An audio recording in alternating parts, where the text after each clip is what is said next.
Peace family, Michelle from supersfarm here. So I got my little area here set up for seed starting,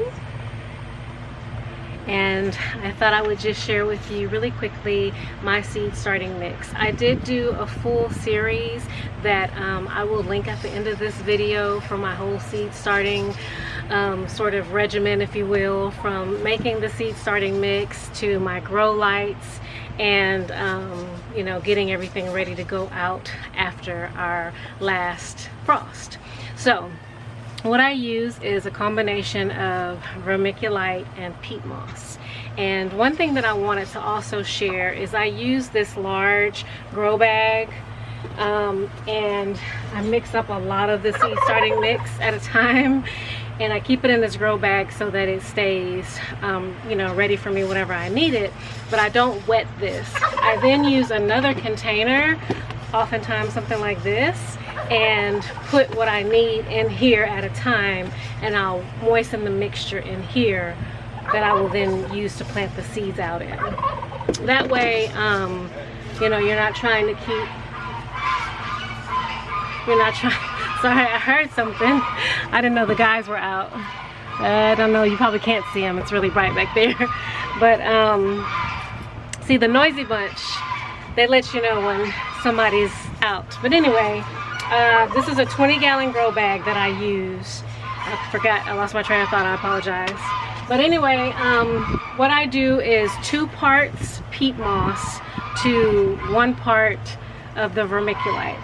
And when I say a part, that could be whatever container that you're using. It could be something like this.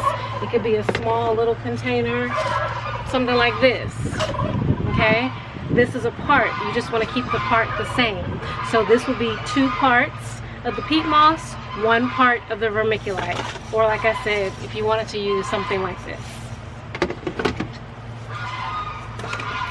All right, so let's go ahead and get it mixed up so we can start our seeds. This year I am using this large 2 cubic foot bag of vermiculite. I ordered this online from Home Depot and they delivered it directly to my house. So if you're starting a large number of seeds and you don't want to have to try to find that small bag that you usually get from the big box stores, you might consider ordering this large bag online.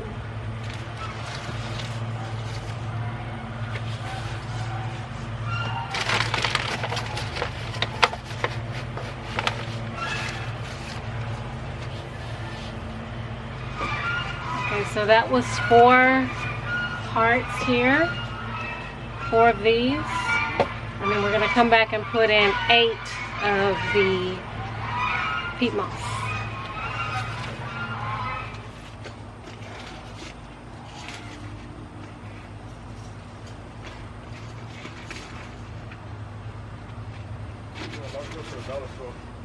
Come here. Huh? Come here. I said I was going to the dollar store. I heard you. Come here.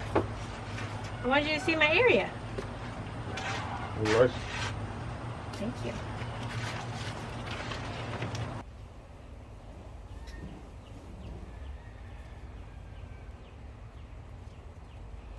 Make sure you take out any large sticks.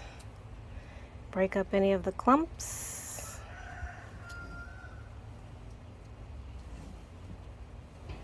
And get everything very well incorporated.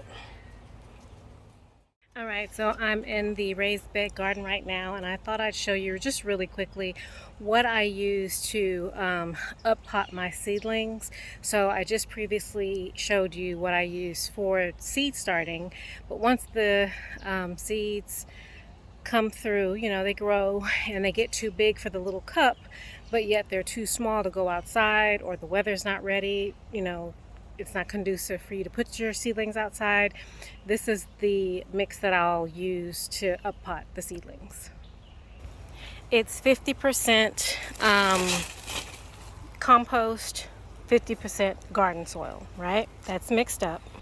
So that's what I have blended here in the wheelbarrow, okay? Then I will take that and sift it through the sifter. This is a 1/4 inch field wire, I think it's what it's called, or it's a 1/4 inch, I know that, but it's really a little too big. It should be smaller. If you can find one smaller than that, that's better. But anyway, I sift it through here, and I just lightly kind of sprinkle it on the little sifter so that it'll catch the large pieces here. Then I'll dump those large pieces into just the regular garden bed. Show you that again.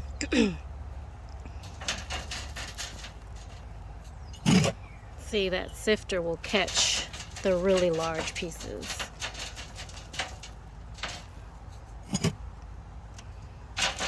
That's why I don't agitate the sieve.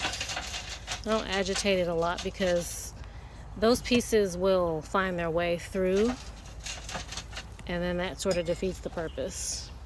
And then I take this and I dump it over here, like I said. Now I'm going to take what I just sifted and dump it into here, and then dump it back on top of the sift. Okay, so see those contents are there. That's pretty much empty. Setting my sift back on top, and then I'm just going to sift it again. Try to catch the bigger pieces. And again, like I said, I do it really gently because it will, it will turn sideways and go in there. All right, so now I'm back by my little seed starting station, the one that I showed you guys for the spring cleaning. I'm really enjoying this area.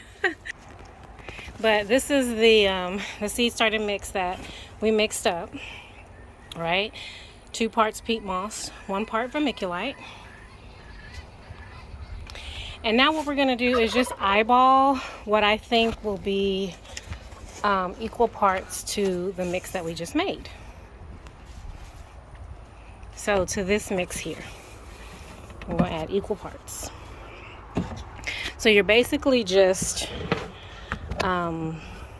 graduating your seedlings from the complete seed starting mix to more of what they're going to be introduced to in the garden.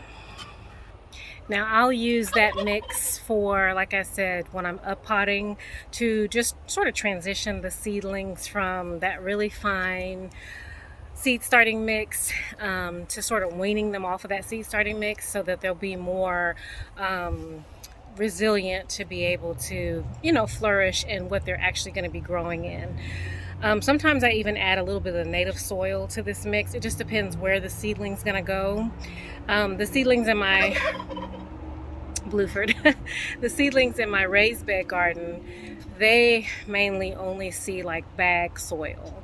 But of course the seedlings in our in-ground garden, they're going directly into the native soil. So I'll take even some of the native sand that we have here and mix it into that mixture. So it just really depends on where your seedlings are going to go, and how much you want to baby them to ensure that they do well. All right, family, we are here. We are at garden time. Super exciting. So good luck to you on your garden, and we'll talk to you soon, family. Peace and blessings from Super's Farm.